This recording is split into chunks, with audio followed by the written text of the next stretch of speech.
ஓம் முருகா அனைவருக்கும் வணக்கம். இப்போ நிஃப்டியில் வந்து ஒரு லைவ் ட்ரேட் எடுத்திருக்கோம். 2:00 அப்புறம் இந்த இடத்துல வந்து மூவ்மெண்ட் வரதுக்கான பாசிபிலிட்டி இருக்குது. ஸோ பிரேக் டவுன் ஆகி கீழே போகணும்னு எக்ஸ்பெக்ட் பண்ணுறோம். ஸோ இமீடியட்டாக வந்து இந்த 150 ஸ்ட்ரைக் ப்ரைஸில் வந்து ஒரு ஸ்கேல்பிங் எடுக்கிறோம்.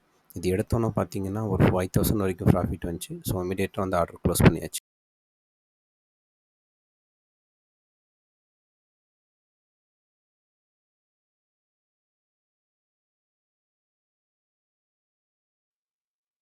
ஓம் முருகா அனைவருக்கும் வணக்கம். வாங்க மார்க்கெட்டில் இன்றைக்கி என்ன நடந்திருக்கு, நாளைக்கு என்ன நடக்க வாய்ப்பு இருக்குன்றதை இப்போ நம்ம தெளிவாக பார்த்துடலாம். நேற்று நம்ம அனலைஸ் பண்ண மாதிரி மார்க்கெட் வந்து கேப் அப் ஓப்பன் ஆச்சு அப்படின்னா இந்த லெவலை தாண்டி போகிறதுக்கான வாய்ப்புகள் இருக்குது. சப்போஸ் இந்த இடத்துல ஃப்ளாட் ஓப்பன் ஆகிற பட்சத்தில் வந்து இந்த இடத்த வந்து தொடுறதுக்கான வாய்ப்புகள் இருக்குன்னு பார்த்தோம். கீழே பொறுத்த வரைக்கும் கேப் டவுன் ஓப்பன் ஆனால் கீழே பிரேக் ஆகும். அதர்வைஸ் இந்த இடத்துல ஓப்பன் ஆகி பிரேக் அவுட் தராட்டி மேக்ஸிமம் சைடுவே போய் க்ளோஸ் ஆகிறதுக்கான பாசிபிலிட்டி மட்டும்தான் இருக்குன்னு சொல்லி பார்த்தோம். இன்றைக்கி அதே மாதிரி மார்க்கெட் வந்து சைடுவே தான் க்ளோஸ் ஆகிடுச்சு. மார்க்கெட் கேப் அப் ஓப்பன் ஆச்சு. ஓப்பன் ஆன உடனே இமீடியட்டாக இந்த லெவலில் தொட்டுட்டு அடுத்த 5 மினிட்ஸ் கேண்டிலுக்குள்ளே வந்து கீழே க்ளோஸ் ஆகிடுச்சு. அதுக்கப்புறம் பார்த்தீங்கன்னா ஃபுல் டே பேங்க் வந்து சைடில் தான் போயிருக்கு பேங்க் நிஃப்டியை பொறுத்த வரைக்கும். ஸோ வந்து இந்த வீக் ஃபுல்லாக வந்து நல்ல செல்லருக்கான ஒரு வீக்காக தான் அமைஞ்சிருக்கு. பையருக்கு வந்து எந்த வீக்கில் வந்து எந்த நாளுமே வந்து நல்லா நமக்கு செட் ஆகவே கிடையாது. ஸோ ஃபுல் அண்ட் ஃபுல் இது வந்து ஒரு செல்லிங் வீக் அப்படின்னு சொல்லி நம்ம எக்ஸ்பெக்ட் பண்ணலாம். நிஃப்டியை பொறுத்த வரைக்கும் இன்றைக்கி வந்து நிஃப்டி வந்து எக்ஸ்பிரி. நிஃப்டியை பொறுத்த வரைக்கும் சேம் கேப் அப் வந்து நம்ம 60 பாயிண்ட் வரைக்கும் தொடுறதுக்கான வாய்ப்புகள் இருக்குதுன்னு சொல்லி எதிர்பார்த்தோம். பட் வந்து மார்க்கெட் ஓப்பன் ஆன லெவலில் வந்து இந்த லெவலில் ஓப்பன் ஆனிச்சு. ஓப்பன் ஆன உடனேயே இமீடியட்டாக வந்து செல் ஆஃப் வந்து திரும்பவும் வந்து இந்த சப்போர்ட் ஜோன் ஏரியாவுக்கு வந்துருச்சு. ஸோ இதுக்கப்புறம் வந்து அகெயின்ஸ்ட் மார்க்கெட் இதுலேருந்து ஃபாலோ ஆக ஆரம்பிச்சிச்சு. ஸோ மார்க்கெட் வந்து மேக்ஸிமம் நாளைக்கு வந்து செல்லிங் சைடு தான் நிஃப்டியை பொறுத்த வரைக்கும் இதை பிரேக் பண்ணி கீழே போனிச்சுன்னா இருக்குன்னு சொல்லி எதிர்பார்த்தோம். பட் வந்து அதே மாதிரி அமைஞ்சு க்ளோஸ் ஆகிருக்கு. ஸோ நாளைக்கு நம்ம என்ன எக்ஸ்பெக்ட் பண்ணலாம்?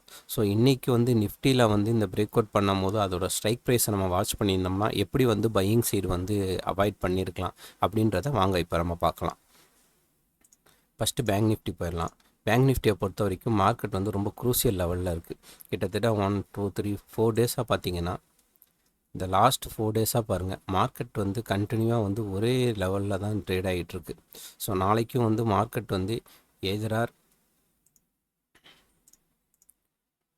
இந்த லெவலையோ இல்லாட்டி இந்த லெவலையோ பிரேக் பண்ணாமல் நமக்கு வந்து பெரிய லெவலில் எந்த மூவ்மெண்ட்டும் எதிர்பார்க்க முடியாது. அகெயின் மார்க்கெட் வந்து சைடுவே போகிறதுக்கான பாசிபிலிட்டி தான் இருக்குது. ஏன்னா ஆல்ரெடி நான் சொன்ன மாதிரி வீக்லி கேண்டிலை பொறுத்த வரைக்கும் பார்த்தீங்கன்னா 3 ஸ்ட்ராங் ரெட் கேண்டில் ஃபார்ம் இருக்கான்னு நேற்றே நான் சொல்லியிருந்தேன். So 3 strong green candle form ஆயிருக்கனால இந்த கேண்டில் வந்து ரெட் கேண்டில் வந்து இதே மாதிரி தான் க்ளோஸ் ஆகிறதுக்கான பாசிபிலிட்டி அதிகமாக இருக்குது. ஸோ இந்த இந்த 2 லெவலையும் பிரேக் பண்ணாமல் மார்க்கெட்டில் வந்து எந்த மூவ்மெண்ட் இருக்காது. ஸோ இது இப்படியே க்ளோஸ் ஆனிச்சுன்னா தான் இதில் எந்த சைடு பிரேக் அவுட் வருதோ ஸோ அடுத்த வாரத்தில் வந்து ஒரு நல்ல மூவ்மெண்ட் வந்து எதிர்பார்க்கலாம். ஸோ நாளைக்கும் வந்து பெருசாக ஒன்றும் எதிர்பார்ப்புகள் கிடையாது. ஏன்னா இந்த வாரம் ஃபுல்லாக இப்படி இருக்கனால நாளைக்கு வந்து சென்செக்ஸ் எக்ஸ்பிரி. ஸோ அதையும் நம்ம எப்படி இருக்குன்னு ஒரு எட்டு பார்த்துடலாம். ஸோ வந்து நமக்கு இதுலேருந்து பிரேக் அவுட் ஆணுச்சு அப்படின்னா நாளைக்கு வந்து நம்ம சப்போஸ் ட்ரேட் எடுக்கலாம். பிரேக் அவுட் ஆகாத வரைக்கும் எந்த ட்ரேடும் எடுக்க வேணாம். ஒன்லி மார்க்கெட்டை வாட்ச் மட்டும் பண்ணால் போதும்.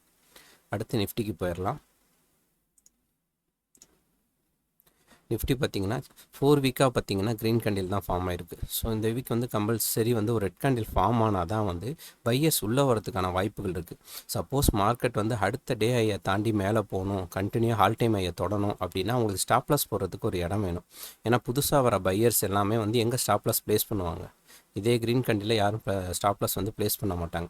ஸோ நமக்கு இந்த டாப் லெவலில் தாண்டி மேலே போகுது அப்படின்னா அவங்களுக்கு ஸ்டாப்லாஸ் ப்ளேஸ் பண்ண ஒரு இடம் வேணும். ஸோ வந்து இது ஒரு ரெட் கேண்டிலாக ஃபார்ம் ஆகி இந்த வீக் வந்து க்ளோஸ் ஆயிருச்சு அப்படின்னா நெக்ஸ்ட் வீக் வந்து அதோட கிராசிங் கேண்டில் எப்படி இருக்கோ அதை வச்சு மூவ்மெண்ட் வந்து இது பண்ணிக்கலாம்.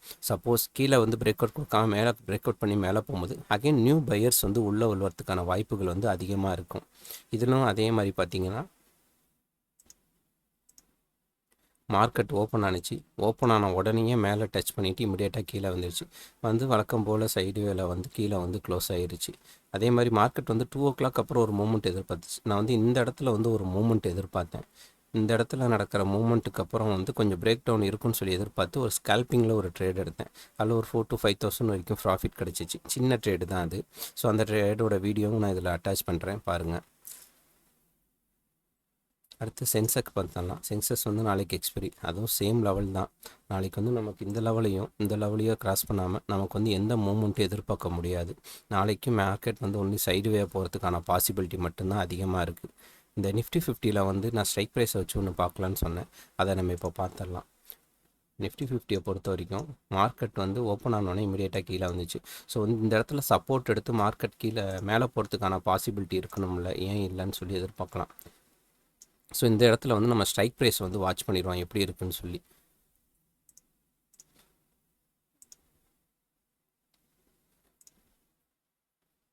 இதை பொறுத்த வரைக்கும் இந்த இடத்துல வந்து பார்த்திங்கன்னா 25,200 லெவல், 25,200 லெவலோட ஸ்ட்ரைக் ப்ரைஸை வந்து நம்ம ப்ளேஸ் பண்ணுவோம். ஃபஸ்ட்டு அதை ப்ளேஸ் பண்ணிவிட்டு இங்கே பாருங்கள், ஃபஸ்ட்டு 15 மினிட்ஸ் கேண்டில் க்ளோஸ் ஆகிடுச்சுங்களா. க்ளோஸ் ஆனதுக்கப்புறம் இது அப்படியே ஸ்ட்ரைக் ப்ரைஸ்க்கு வந்துடும். இதோட நேற்று வந்து மார்க்கெட் வந்து ஃபுல்லாக ஏறிட்டு போச்சு. பட் இங்கே வந்து இங்கேனா எந்த பெருசாக மூமெண்ட் இல்லை, ஃபுல்லாக சைடுவேல இருந்துச்சு. ப்ராப்பராக இது வந்து பிரேக் அவுட் கொடுத்துருந்துச்சுன்னா மார்க்கெட் இந்த இடத்த வந்து கொஞ்சம் நேரம் வெயிட் பண்ணி கிராஸ் பண்ணியிருந்துச்சுன்னா நமக்கு வந்து இந்த கேப்பை ஃபில் ஆகிருக்கும். பட் என்னென்னா இமீடியட்டாக ஓப்பன் ஆகினோடனே கீழே வந்து டச் ஆயிடுச்சு. பண்ணி அடுத்த 1 or 2 கேண்டில் இந்த இடத்துல நம்ம இங்கே வந்து வெயிட் பண்ணிகிட்டு இருக்கு. பட் ஸ்ட்ரைக் ப்ரைஸ் பாருங்கள், நேத்தியோட லோவை தாண்டி கீழே போயிருச்சு. ஸோ இதுக்கப்புறம் நீங்கள் வந்து பையிங் சைடு வெயிட் பண்ணுறதுல எந்த யூஸும் கிடையாது. ஆக்சுவலாக இந்த கேண்டில் ஒரு டாப்பை கிராஸ் பண்ணாமல் நமக்கு பையிங்கான எந்த ஆப்பர்ச்சுனிட்டியும் கிடையாது. ஸோ ஆட்டோமேட்டிக்காக வந்து இது செல்விங்காக கன்வெர்ட் ஆகிரும். ஸோ நம்ம வந்து வெயிட் பண்ணுறதுல எந்த யூஸும் கிடையாது. Okay, thank you. உங்களுக்கு இதில் ETF இன்வெஸ்டிங் பற்றி தெரிஞ்சுக்கணும் அப்படின்னா எனக்கு கமெண்ட்ஸ் பண்ணுங்கள். நான் ETF இன்வெஸ்ட்மெண்ட் பற்றி நிஃப்டியை பற்றி உங்களுக்கு எக்ஸ்பிளைன் பண்ணுறேன். Thank you so much.